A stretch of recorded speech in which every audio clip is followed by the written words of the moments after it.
ఉన్న బంగారాన్ని విడిపించి ఆ రోజు ఆన్లైన్ రేటుకే మేము కొంటాం. Sharma gold company. నమస్తే కళ్యాణ్ గారు. నమస్తే జయ గారు. కళ్యాణ్ గారు, ఇద్దరు ప్రేమికుల మధ్య సమస్య అండి. అది వినటానికి చాలా విచిత్రంగా అనిపించింది నాకు మ్యాటర్ తెలిసిన తర్వాత. తను కూడా వచ్చి కూర్చోటానికి రెడీగా ఉన్నది.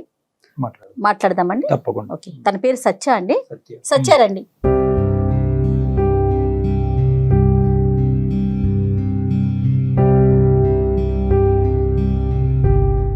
నమస్తే అమ్మా. సత్య, చెప్పండి అమ్మా, మీ సమస్య ఏంటి? మేడం, నేను 1.5 year నుంచి నేను ఒక అతన్ని లవ్ చేశాను. లాస్ట్ 1 year నుంచి. ఇప్పుడు మేమిద్దరం కలిసి ఉండటం లేదు. ఎందుకంటే తను నన్ను పెట్టే టార్చర్ భరించలేక నేను వదిలేశాను. అతను చాలా నన్ను ఘోరంగా. అసలు ఎట్లా మీ పరిచయం ఎట్లా అయింది? మా పరిచయం మేడం, మేము జాబ్ కోసం ఇక్కడికి వచ్చాము. తను కూడా జాబ్ పర్పస్ లోనే సెర్చింగ్ టైంలో ఇంటర్వ్యూ దగ్గరికి వెళ్ళినప్పుడు అట్లా పరిచయం అయ్యి చాలా మంచివాడు మేడం. బాగుండే. అప్పట్లో ఇంకా కనెక్ట్ అయిపోయాము. తర్వాత పెళ్లి చేసుకుందాము అనుకున్నాము. కొన్ని రోజులు అయిన తర్వాత పెద్దవాళ్ళని ఒప్పించి పెళ్లి చేసుకుందాము, సెటిల్ అయిన తర్వాత అనుకున్నాం. తను ఒక దగ్గర గుమస్తా అటెండర్ కి జాబ్ చేస్తుండే. ఓకే. అట్లా చేస్తున్నప్పుడు బాగానే ఉన్నాం మేడం. నేను సెర్చింగ్ లో ఉండే, తను జాబ్ చేస్తుండే. వాళ్ళ ఆఫీస్కి కూడా వెళ్ళి అప్పుడప్పుడు కలుస్తుండే తనని. ఎన్ని సంవత్సరాల పరిచయం అండి? మ్యామ్ 1.5 సంవత్సరమే. అంతే. అయిపోయిన తర్వాత తనతో కలిసినప్పుడు, ఆఫీస్కి వెళ్ళి బయట కలుస్తున్నప్పుడు వాళ్ళ ఆఫీసులు కూడా ఏమన్నా ఉన్నాయేమో అన్నట్టుగా కనుక్కున్నాను. కానీ అక్కడ ఏం లేవు, ఇప్పుడైతే ప్రస్తుతానికి ఏం లేవు అన్నట్టు తెలిసింది. కానీ వాళ్ళ బాస్ మాత్రం మేము లవర్స్ అని తెలుసు వాళ్ళకి. మేము వెళ్తూ వస్తూ ఉంటాను కదా. అలా బాస్ ఏమన్నాడంటే, మేము కలిసినప్పుడు చెప్పేవారు, మా బాస్ నిన్ను చాలా మెచ్చుకున్నాడు, నువ్వు చాలా బాగున్నావు అన్నట్టుగా చెప్పారు నాకు. అతను చెప్పినప్పుడు తను బాగా చూసుకుంటారంట తనని. ఓకే. తన అటెండర్ భోజనం పెట్టడము అవన్నీ చేస్తున్నప్పుడు బాగా చూసుకుంటున్నాడు. బాస్ బాగా చూసుకుంటున్నాడు. మీరు ఎప్పుడు చేసుకుంటారు పెళ్లి, బాగానే ఉన్నారు, అట్లా అని మాట్లాడుతూ అట్లా ఉండేవాడు. మన ఇద్దరిని కలిసి లంచ్ కి ఒకసారి రమ్మన్నారు అన్నట్టుగా చెప్పారు. నేనెందుకు అన్నట్టుగా అంటే, లేదు మనల్ని రమ్మన్నారు, ఒకసారి వెళ్దాము అన్నారు. సరే, అంత పెద్దవాడిని పిలుస్తున్నప్పుడు వెళ్ళకపోతే బాగుండదు అన్నట్టుగా వెళ్ళాము లంచ్ కి. హోటల్లోనా? కాదు సార్, ఆఫీస్ క్యాబిన్. అసలు ఏంటి మాట్లాడదాము పెద్ద దిక్కు అన్నట్టుగా అనుకున్నారు. వెళ్ళినప్పుడు లంచ్ చేసాము బానే. ఆ రోజు లంచ్ చేస్తుండగానే తనకు ఫోన్ వచ్చింది రాంబాబుకి. ఫోన్ వచ్చి బయటికి వెళ్ళారు. ఫోన్ మాట్లాడుకుంటూ బయటకు వెళ్ళారు. వస్తారనుకుని మేము లంచ్ తింటున్నాం. ఇంకా వస్తారు అని వెయిట్ చేశాను. 15 minutes అయింది, ఇంకా రాలేదు. ఫోన్ మాట్లాడుకుంటాను. వాళ్ళ అమ్మగారు చేశారో ఎవరు చేశారో తెలియదు. ఇంతలోపల ఈ బాస్ నా దగ్గరకు వచ్చి, తను కూడా వచ్చి పెప్సీ తాగుతున్నట్టుగా నా పైన ఒలకబోసారు. పడితే డ్రెస్ మీద మొత్తం పడిపోయింది. ఓకే. నేను అంత దాకా ఆలోచించలేదు. పెద్ద ఆయన కదా, నేను ఇంకా దాన్ని ఇలా ఆయన తుడుస్తున్నాడు.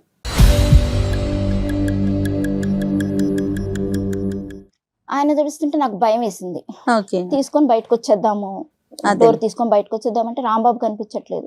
లేదు పర్వాలేదు, నువ్వు డ్రెస్ తీసుకో, కావాలంటే నీకు వేరే డ్రెస్ కొనిస్తాము, డ్రెస్ పాడైపోయింది, డ్రెస్ తీసిస్తాను, అది ఇది అని చెప్పారు. ఇంకా నేను రాంబాబు వచ్చేసాడు. చూశాడు రాంబాబు కూడా. చూసి మరి ఇస్తున్నాడు కదా, తీసుకో సార్, నువ్వు విసిగిస్తున్నావేంది, తీసుకో, అనుకోకుండా జరిగింది, అయ్యో పొరపాటు జరిగిపోయింది అన్నట్టుగా. అంటే ఇంకా నేను రాంబాబు చెప్పాడు అన్నట్టుగా తీసుకొని వచ్చేసాను, బయటకు వచ్చేసాము. చేశారు తుడిచినట్టుగా నన్ను తడమటానికి. తొడవద్దు, ఇలా ముట్టుకోవద్దు, నన్ను తాకద్దంటే ఆగిపోలేదు సార్. నీకు నేను కొత్త డ్రెస్ కొనిస్తాను కదా, నీకు డ్రెస్ పాడైపోయింది అంటే నాకు అర్థమైపోయింది. రాంబాబు కూడా రాలేదు, భయం వేసింది.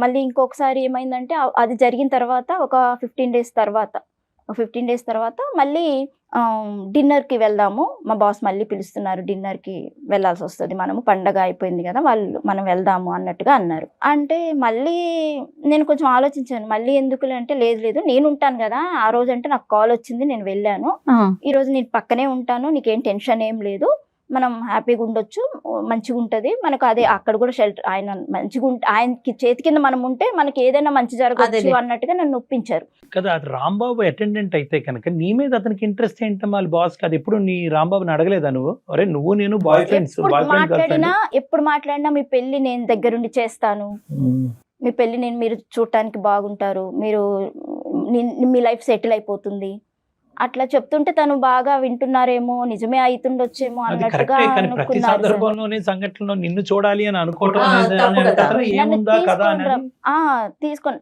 అప్పటికి నేను రాంబాబుని నమ్మాలా లేకపోతే ఆయన్ని నమ్మాలా, ఈ రెండు విషయాలలో జరిగిన విషయాలలో కొంచెం కన్ఫ్యూజ్ గానే, కొంచెం భయంగానే ఉంది మేడం నాకు. సరే ఫైనల్ గా వెళ్ళావమ్మా? వెళ్ళాను సార్, ఎక్కడికి? అది వాళ్ళ గెస్ట్ హౌస్ కి తీసుకు. గెస్ట్ హౌస్ కి. ఎస్ ఏం జరిగిందమ్మా అక్కడ? సార్ అక్కడికి వెళ్ళిన తర్వాత హాల్లో వాళ్ళు కూర్చొని డ్రింక్ చేస్తున్నారు. అంటే ఏం పర్వాలేదు, నేను ఉంటాను, నేనేం తీసుకోను, డ్రింక్ ఏం ఎక్కువ నేను డ్రింక్ చెయ్యను అన్నట్టుగా చెప్పారు. ఎవరున్నారమ్మా? రాంబాబు వాళ్ళ బాస్ తో పాటు ఎవరైనా ఉన్నారా? అతను ఒకటే ఉన్నాడా? లేదు సార్, అతను ఒక్కరే ఉన్నారు. రాంబాబు కూడా తాగుతున్నాడు అతనితో పాటు? రాంబాబు నేను ఎక్కువ తాగను అని చెప్పారు సార్. నువ్వు జస్ట్ నాకు ఏమైనా ఆమ్లెట్ ఏదైనా ఫ్రై చేసి ఇచ్చేసేయి నాకు, నువ్వు అసలు యాక్చువల్లీ నేను వంట బాగా చేస్తాను అని చెప్పబట్టి కూడా రమ్మన్నారు. అదే అయ్యి ఉంటున్నారు. అదే అక్కడ వంట బాగా చేస్తావు అంటే ఫుడ్ ఫుడ్ ఏమన్నా ఉంటుంది కదా అన్నట్టుగా తీసుకొని రమ్మని చెప్పారు. సరే అన్నట్టుగా ఇంకా వెళ్ళాను. ఆమ్లెట్ తీసుకురా అని చెప్పారు. సరేనన్నా వెళ్ళి తీసుకొచ్చాను. ఆయన ముందు చెప్పలేక కొంచెం చూసుకో అనుకుంటూనే పక్కన కూర్చున్నాను కొంచెం దూరంలో. ఇంత లోపల రాంబాబు 1 by 1 ఒక బాటిల్ మొత్తం కంప్లీట్ చేసేసారు. చేసేసి ఇంకా పడిపోయింది. రాంబాబు వెళ్ళిపోదాం లేదు అంటే, లేదు ఆ అబ్బాయి లేస్తాడు, ఏం కాదు, ఎక్కువ ఏం తాగలేదు అది అన్నట్టుగా చెప్తున్నారు సార్ కూడా. లేపి విసుకొచ్చి నేను కొంచెం పక్కకెళ్ళి నిలబడ్డాను.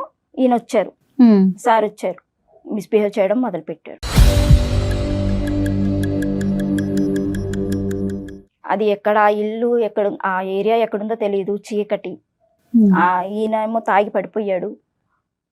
ఏం చేయాలో అర్థం కాలేదు మేడం నాకు. ఏం జరిగిందమ్మా? ఆయన వెనక నుంచి వచ్చి గట్టిగా పట్టుకున్నారు సార్. మరి నువ్వు అరిచి వదిలించుకునే ప్రయత్నం చేసావా? చేశాను, రాంబాబుని లేపడానికి ప్రయత్నించాను. రాంబాబు కూడా లేదు సార్. ఏమన్నాడమ్మా బాస్? ఏమన్నాడు అంటే ఇది ఇది ఇది ఇది రాంబాబు ఎందుకు లేస్తాడు? రాంబాబే తీసుకొచ్చాడు నిన్ను నా దగ్గరికి.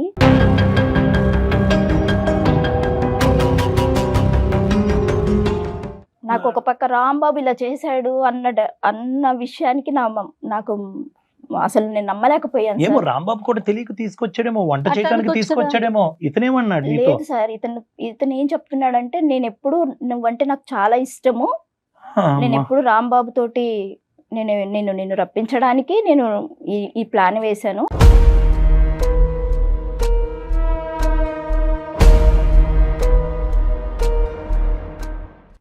నీవంటే నాకు ఇష్టము, రాంబాబుకి తెలుసు, మొత్తం తెలుసు. ప్లాన్ అంటూ ఏమీ లేదు ఇక్కడ. రాంబాబుకి చెప్పాడు, రాంబాబుని నా దగ్గర తీసుకురమ్మన్నాడు కాబట్టి రాంబాబు ఒప్పుకుని నీ దగ్గర తీసుకొచ్చాడు. అంతే, గర్ల్ ఫ్రెండ్ ని తీసుకొచ్చాడు అతని దగ్గరికి. తీసుకొచ్చాడు. ఇది ఇప్పుడు ప్లాన్ కాదు, ఎప్పటి నుంచో ప్లాన్. వాళ్ళు ఎప్పటి నుంచో ప్లాన్. బహుశా ఆఫీస్ రూమ్ లోనే ఆ లంచ్ టైం అప్పుడే జరిగేది, అక్కడ మిస్ అయింది, ఇక్కడ కనెక్ట్ అయింది, అంతే కదా. నన్ను నమ్మించింది రాంబాబు సార్, నన్ను నమ్మించి తీసుకెళ్ళింది రాంబాబు. నేను నమ్మాను సార్ రాంబాబుని.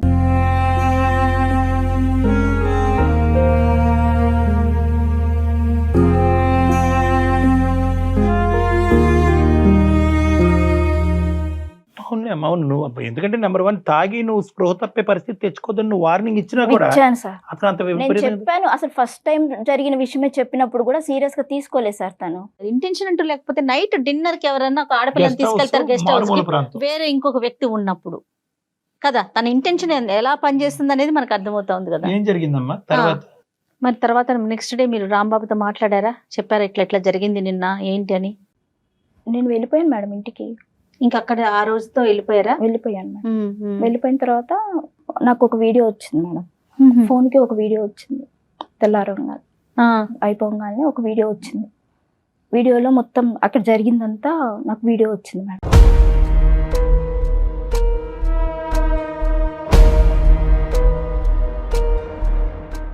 ఏది ఈ సంఘటనకు సంబంధించింది?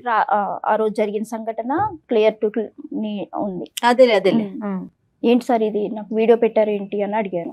ఏంటి ఎక్కడి నుంచి వచ్చింది వీడియో అని అడిగాను. అడిగితే రాంబాబే తీశాడు అంటే, రాంబాబు తాగి పడిపోయి ఉన్నాడు కదా, రాంబాబు ఎలా తీశాడు అంటే, రాంబాబు తీశాడు అంత. నేను ఆల్రెడీ రాంబాబే ప్లాన్ చేశాడు, రాంబాబే తీసుకొచ్చాడు అన్నప్పుడు ఇంకా ఇది గ్యారంటీ రాంబాబు వీడియో తీశాడు. అని నువ్వు అనుకుంటున్నావు. నేను అనుకోవడం కాదు మేడం, అక్కడ ఎవ్వరు లేరు, రాంబాబే ఉన్నాడు. మరి పడిపోయాడు అంటున్నావు కదా, అదంటే యాక్షన్ అంటావా? తను చెప్పాడు మేడం, బాస్ చెప్పాడు రాంబాబు పడిపోవడం అంటే ఇప్పుడు నన్ను తీసుకొని పోయినప్పుడు ఎంత వీడియో జరుగుతున్నప్పుడు ప్రీ ప్లాన్ తీసుకొని పోయినప్పుడు అది పడుకున్నది కూడా అదే అయ్యి ఉండొచ్చు కదా. Plan అదే ప్లాన్ లో ప్లాన్ మధ్యలో పడుకోవడం కాదు, పడుకోవడం కాదు, అదొక నాటకం. తను కూడా కావాలని ఇదంతా ప్రీ ప్లాన్ గా నా జీవితాన్ని నేను నమ్మినందుకు చేసి నా మొత్తం సర్వనాశనం చేసి పెట్టాడు.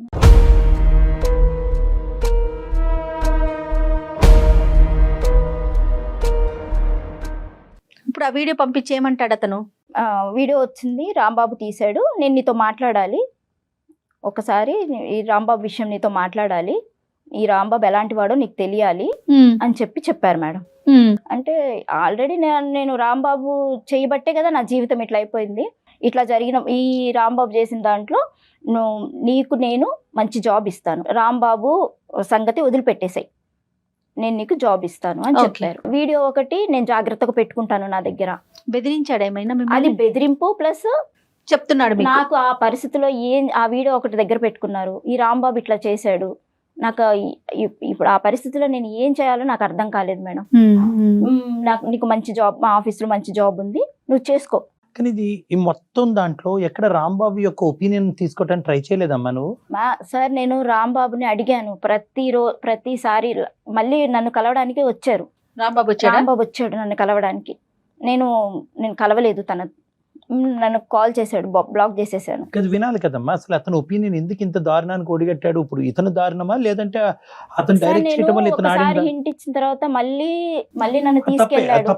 తీసుకెళ్ళిన అతను ఈ బాస్ చెప్పే ప్రతి విషయానికి మ్యాచ్ అవుతున్నాయి. నిన్ను ఆ రోజు ఇన్ని గంటలకు రమ్మన్నాను, ఈ టైంకి రమ్మన్నాను చేసినట్టు తెలిసిపోతుంది సార్. అక్కడ రాంబాబు ప్రమేయం ఖచ్చితంగా ఉంది సార్. ఇంకొక క్లారిఫికేషన్, రాంబాబు సంజయ్ అక్కర్ లేకుండా నువ్వు ఇంకా రాంబాబుతో మాట్లాడటానికి ఇంకా నా జీవితం తీసుకుపోయి వాడు అప్పగిచ్చిన వేరే వాళ్ళకి అప్పగిచ్చిన తర్వాత నమ్మి వచ్చిన అమ్మాయిని నేను పెళ్లి చేసుకుంటానని నమ్మి వచ్చిన అమ్మాయిని తీసుకుపోయి వేరే వాళ్ళకి అప్పచెప్పిన తర్వాత ఇంకా నేను ఏం క్లారిఫికేషన్ తీసుకోవాలి సార్ ఆయన దగ్గర?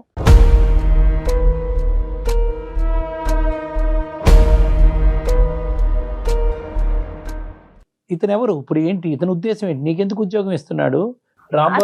పెళ్లి చేసుకుంటాను అంటున్నాడా? మరి అతనికి పెళ్ళైంది, పిల్లలు ఉన్నారు అనుకుంటున్నాను మ్యామ్. నాకైతే ఎప్పుడు నేనేం అడగలేదు. కాకపోతే నాకు కావాల్సింది ఏంటి, అప్పుడు వెంటనే నేను జాబ్ ఇచ్చేయండి అని వెళ్ళలేదు. వెంటనే నాకు జాబ్ వస్తుంది. నేను ఎక్కడ చూసినా ఎక్కడ ఏ జాబ్కి వెళ్ళినా నేను అంతా ఏం చదువుకోలేదు మేడం. ఇంటర్మీడియట్ కూడా సరిగ్గా లేదు. ఎక్కడ పోయినా ఆ 10,000 5,000 వాటితోటే వస్తున్నాయి. ఆ రోజు కూడా డ్రెస్సులు కానీ అప్పటికప్పుడే 5,000 ఇచ్చాడు. ఓకే, మీకు పెళ్లి చేస్తాను, మీకు 50,000 ఇస్తాను, నేను దగ్గరుండి చేస్తాను అని చెప్పారు. మంచిగా అతను బాగా సెటిల్డ్ పర్సన్. అతని దగ్గర కేవలం డబ్బు కోసం అని కూడా కాదు, నా పరిస్థితులు బాగాలేవు, నా రాంబాబు మీద కోపం, ఆ పరిస్థితిలో ఈ రాంబాబు మీద కక్షతోటి కోపంతో నేను అసలు తీసుకొని పెట్టాడు అన్న ఉద్దేశంతో నెల రోజులు నేను డిప్రెషన్లోకి వెళ్ళిపోయాను మేడం. తర్వాత తనే వచ్చి నన్ను తీసుకొని పోయి, ఎవరు బాస్ ఇచ్చారు, తీసుకొని వెళ్ళి నాకు మళ్ళీ నన్ను ఆఫీసులో కూర్చోబెట్టి ఈ పని చేసుకో, ఇట్లా ఉండండి. మంచి శాలరీ ఇచ్చారా మీకు? ఇచ్చారు మేడం, 30,000 దాకా ఇచ్చారు. చేస్తున్నాను నేను ఇప్పటికి కూడా అక్కడే చేస్తున్నాను. స్టిల్ ఇప్పుడు అక్కడే వర్క్ చేస్తున్నాను మ్యామ్. ఓకే, నేను అదే చెప్తున్నాను కదా మ్యామ్, ఇంకా నా జీవితాన్ని నేను చూసుకున్నాను, అయిపోయింది. మళ్ళీ ఆ రాంబాబు మళ్ళీ నెల తర్వాత వచ్చి మళ్ళీ ఆ డబ్బులు ఇవ్వు.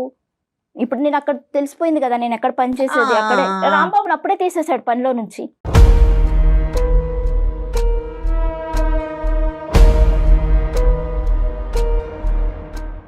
ఇప్పుడు సరే నేను అతను ఉంటున్నాం. ఇప్పుడు నాకు వేరే ఇది లేదు, నా జీవితమే పోయింది ఆయన దగ్గర. ఇప్పుడు ఆ 30,000 జీతం తీసుకుంటూ నేను ఇంటికి పంపించుకుంటూ నా రెంట్ మీరు ఎక్కడ ఉంటున్నారు? ప్రెజెంట్ హాస్టల్లో ఉంటున్నారా? అతనితో పాటు నేను ఒక సింగిల్ బెడ్రూమ్ తీసుకొని ఉంటున్నాం మేము. సార్ వస్తుంటారు, అదే నాకు అన్ని చూసుకుంటూ ఉంటారు. అమ్మా ఏంటమ్మా అన్ని చూసుకోవటం అంటే ఏంటి? ఏమేమి చూసుకుంటాడు అతను? నువ్వు డబ్బులు అనేటప్పటికి డబ్బులకు పడిపోయావు, నీకే డబ్బులు ఇవ్వటం కాకుండా మీ ఇంటికి కూడా డబ్బులు పంపిస్తాడా? సార్ నాకు చదువు లేదు సార్, ఇంటర్మీడియట్ తోటి నేను తిరిగి వేసారిపోయాను. 1.5 సంవత్సరం నేను ఉద్యోగం కోసం చూశాను, వెళ్ళాను. మా ఇంటి వాళ్ళకి ఏంటంటే మా నాన్నగారికి పారాలసిస్ స్ట్రోక్ వచ్చి ఇంట్లోనే ఉంటున్నారు, అక్కడ పరిస్థితులు ఏం బాగలేవు. నేను కంపల్సరీ ఏదన్నా జాబ్ చేసి పంపిస్తానన్న నమ్మకంతో ఇక్కడికి వచ్చాను.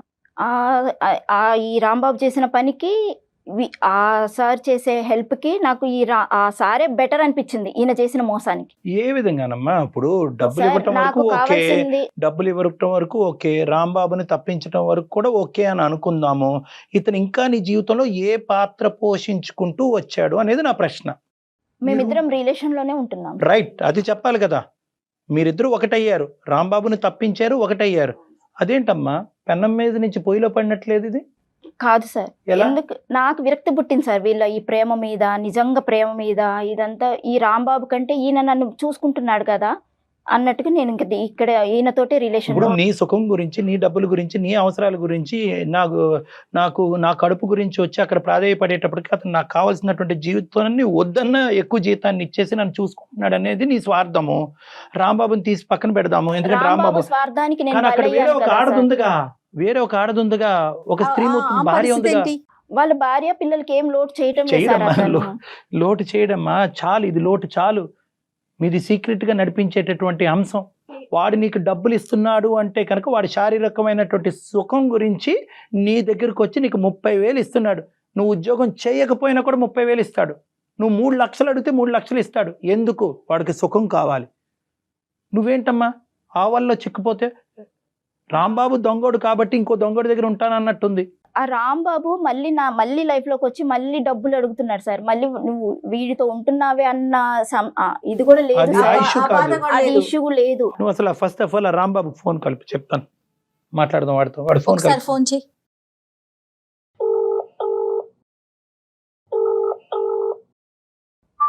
హలో రాంబాబు, సత్య, ఎక్కడున్నావు?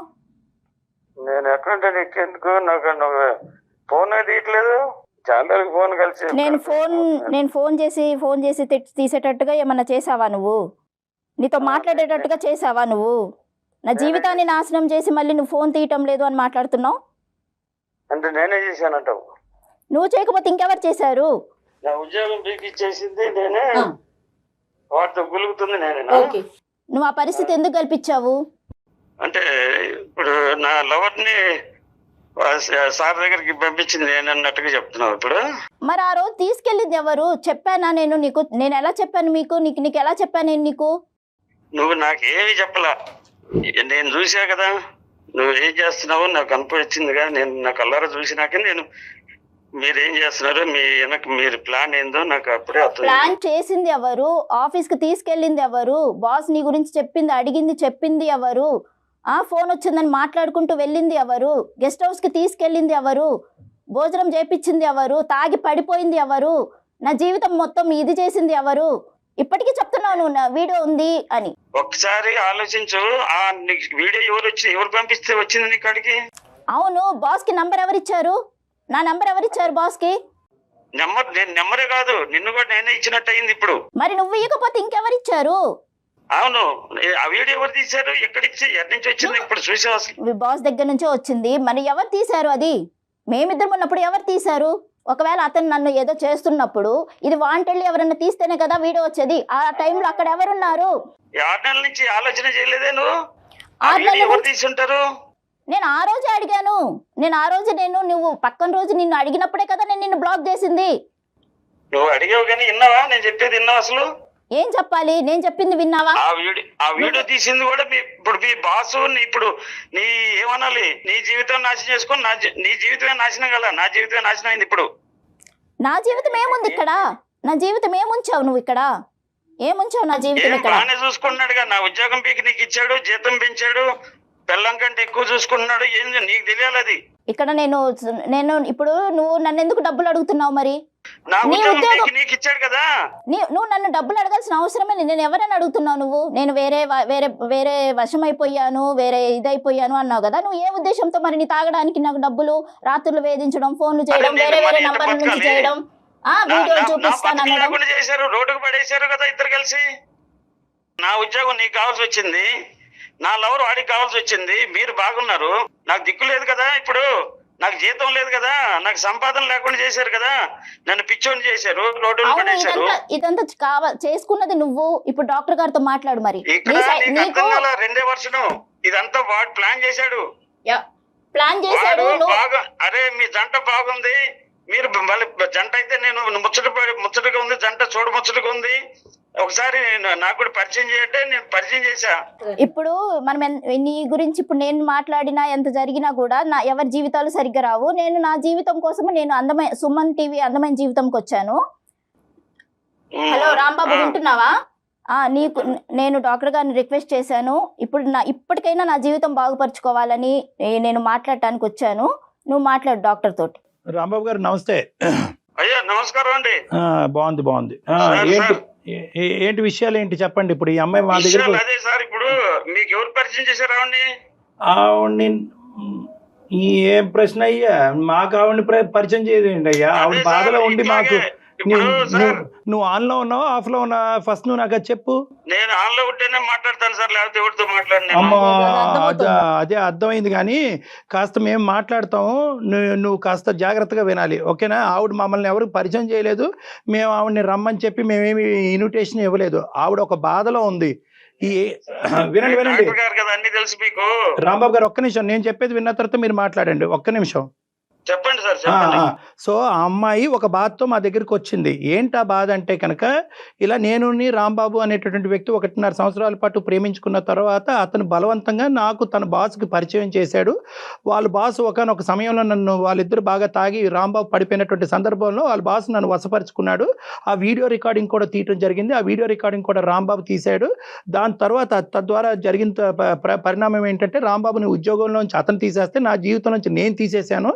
ఫైనల్గా అతను నేను ఇప్పుడు ఒకటయ్యాం. అతను నాకు మంచి జీతం ఇచ్చాడు, అతను నన్ను చూసుకుంటున్నాడు, అతనికి భార్య పిల్లలు ఉన్నా కూడా అప్పుడప్పుడు మా ఇంటికి విజిట్ చేస్తూ ఉంటాడని ఈ అమ్మాయి ఈ స్టోరీ చెప్తుంది మాకు. ఇప్పుడు మీకు అది అయిపోయింది సార్, మీరు చెప్పడం అయిపోయి మీరు చెప్పండి సార్. ఇప్పుడు వాళ్ళిద్దరు ఒకటయ్యారు, నన్ను ఉద్యోగం నుంచి ఆయన తీసేసాడు, ఈయన జీవితం నుంచి ఈయన తీసేసింది. అవును, మరి నాదేం సార్, నా దారి మీరేమన్నా దారి రహదారి అన్ని చెప్తాం, కానీ ఫస్ట్ ఏం జరిగిందో చెప్పండి. మీ బాస్ దగ్గరికి మీరు ఎందుకు 1-10 సార్లు ఆ అమ్మాయిని తీసుకెళ్లారు సార్? 1-2 సార్లు సార్ అయింది, 2 సార్లకి ఆయన ముంచాడు, ఇక్కడ దాకా తీసుకొచ్చాడు. ఏం జరిగింది సార్? ఒక్కసారి ఆయన ఏం చెప్పాడు, మీ లవర్ చాలా బాగుందయ్యా, మీ జంట చాలా బాగుంటది, మీరు జంటగా ఉంటే నాకు కూడా సంతోషం, ఒకసారి మిమ్మల్ని నేను బ్లెస్ చేసినట్టుంటది, ఒకసారి కలుద్దాం అన్నాడు. ఒకటే రాంబాబు, ఒకటే సింపుల్. ఇక్కడ ఆ అమ్మాయి ప్రత్యేకంగా అంతకుముందు జరిగినటువంటి సంఘటన వల్ల భయపడింది. తర్వాత నువ్వు అక్కడికి ఆగిపోవలసింది, ఆపలేదు. ఆ అమ్మాయి వద్దు అన్నప్పుడు ఆగిపోవలసింది. సరే, ప్రేమించిన వాడు అబద్ధం ఎందుకు ఆడతాడు? అంతకుముందు క్యారెక్టర్ అద్భుతంగా ఉంది కాబట్టి ఇప్పుడు అదే క్యారెక్టర్ కంటిన్యూ అవుతుంది అనే నమ్మకంతో నువ్వు నడిచిన దారిలో కూడా అమ్మాయి నడిచి అక్కడి వరకు వచ్చింది. నిన్ను తాగద్దు అని అంది, లేదంటే తాగితే తక్కువ తాగమంది. నువ్వు ఏకంగా తాగి పడిపోయావు. తర్వాత వాడు ఈ అమ్మాయి మీద అఘాయిత్యం చేశాడు. దీనికి ఏమంటారు మీరు? అదే సార్, మీరు తర్వాత పాయింట్ మీరు అడుగుతున్నారు, ఎందుకంటే ఎవరైనా అంతేగా, ఆడవాళ్ళు చెప్పింది వింటారు. ఆడవాళ్ళు మగవాళ్ళు ఏం లేదండి సార్, నా మాట కూడా ఒక మాటేనండి. చెప్పండి. ఇప్పుడు నేను తాగి పడిపోయినంటే అంత తాగుబోతున్నా ఏం కాదు సార్. అప్పుడు నేను మరి ఏం జరిగింది? బాస్ అనేవాడు ఈ కుట్ర చేయకపోతే ఇది జరుగుతుంది సార్. ఏం కుట్ర చేశాడు? అది ఏం కలిపాడు సార్? నేను పడిపోయేంత తాగే తాగుపోతుంది కాదు అప్పుడు, ఇప్పుడు తాగుతున్నా సార్, తాగితేనే బతికే పరిస్థితి. ఇప్పుడు ఆ కుట్ర వాడు చేయకుండా ఇదంతా జరుగుతుంది సార్, మీరు ఆలోచించండి. చదువు ఎప్పుడైతే కనుక ఒక మగాడు నాతో ఒక ఆఫీసులోనే తప్పుడుగా ప్రవర్తించడం మొదలు పెట్టాడు, నన్ను అక్కడ తీసుకెళ్లొద్దు అని చెప్పి నీ ప్రేమికురాలు నీతో చెప్పినప్పుడు మీరు అక్కడ ఆగిపోవాలి. అలా ఆగకుండా మీరు ఆ అమ్మాయిని ఒక మారుమూల ప్రాంతంలో ఒక గెస్ట్ హౌస్కి, అది కూడా తాగేటటువంటి పార్టీలోకి, ప్రత్యేకంగా వేరే ఎవరు లేకుండా అతను మీరే ఉండేటటువంటి ఒక సందర్భంలో ఏం జరగచ్చు? ఏదైతే ఆ అమ్మాయి ఊహించుకుందో, ఏదైతే ఆ అమ్మాయి భయపడిందో, మొదటిసారి జరిగి దేవుడి దయ వల్ల తప్పించుకుని బయటపడినటువంటి అమ్మాయి రెండోసారి నిన్ను నమ్మి అక్కడికి వద్దు అన్నప్పుడు నువ్వు బలవంతంగా అమ్మాయిని తీసుకెళ్ళటం అనేది నీకు చేసినటువంటి ప్రధానమైన తప్పిదం. తప్పెట్టదు సార్. ఇప్పుడు నాకు ఉద్యోగం ఇచ్చినాడు బాసు, మా బాసు మంచోడు అని చెప్పి అక్కడ అడ్వాంటేజ్ తీసుకుని నేను ప్రేమించినటువంటి అమ్మాయి గుడ్డిగా నాతో పాటు నడుస్తుందని చెప్పి ఆ అమ్మాయిని ఎక్కడికైతే నడిపించకూడదో అన్ని చోట్లకి నువ్వు నడిపించావు. అంతే. ఇప్పుడు సార్, ఇప్పుడు కలిసి వెళ్తున్నాం సార్, అన్నిటికీ కలిసే ఉంటాం అనుకున్నాం. లేదు, నాకు కావాల్సింది ఏంటంటే వాడు నీకు బాసు, మీ ఆవిడికి కాదు, సారీ నీ గర్ల్ ఫ్రెండ్ కాదు, నీకు బాసు. వాడికి రమ్మంటే కనుక నువ్వు వెళ్ళి గంగలో దుంకు. గెస్ట్ హౌస్ పట్టుకెళ్ళటం ఏంటయ్యా? ఆడపిల్లని గెస్ట్ హౌస్ తీసుకెళ్ళటం ఏంటి? మందు పార్టీలు ఏంటి? అక్కడ ఆమ్లెట్లు చికెన్ ఫ్రైలు ఏంటి?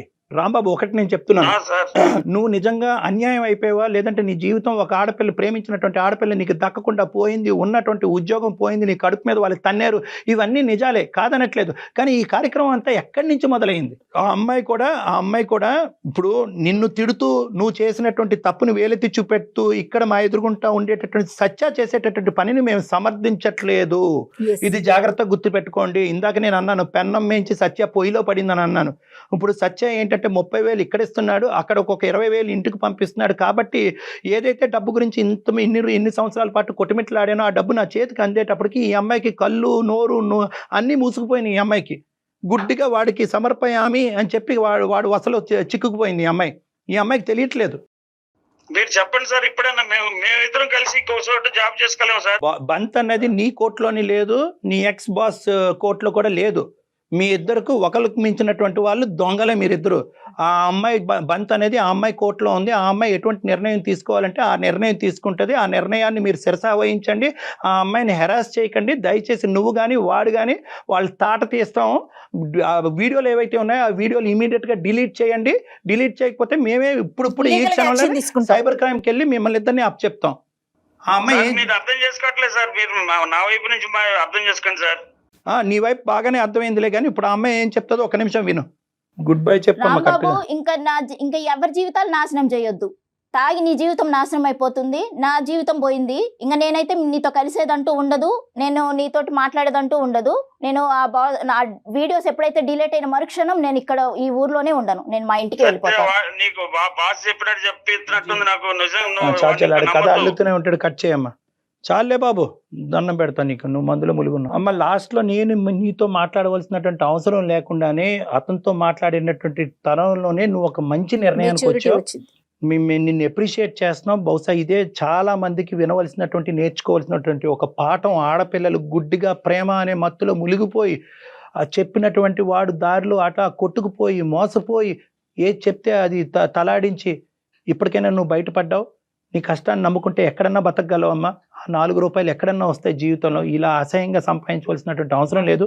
ఇప్పుడు మాకు అర్థమైంది వాస్తవానికి ఆ బ్లాక్ మెయిలింగ్ అనేటటువంటి ఉచ్చులో పడి నువ్వు ఇంత దానికి ఇది జారిపోయావు అనేది మాకు అర్థమవుతుంది. ఆ డిలీట్ జరుగుతాయి. అతనితో కూడా మాట్లాడి అతను చెప్పి కూడా డిలీట్ చేపిస్తాం. రైట్, ధైర్యంగా ఉండు. డాక్టర్ గారు చెప్పినట్లు అతనితో మాట్లాడదు. రైట్, నమస్తే.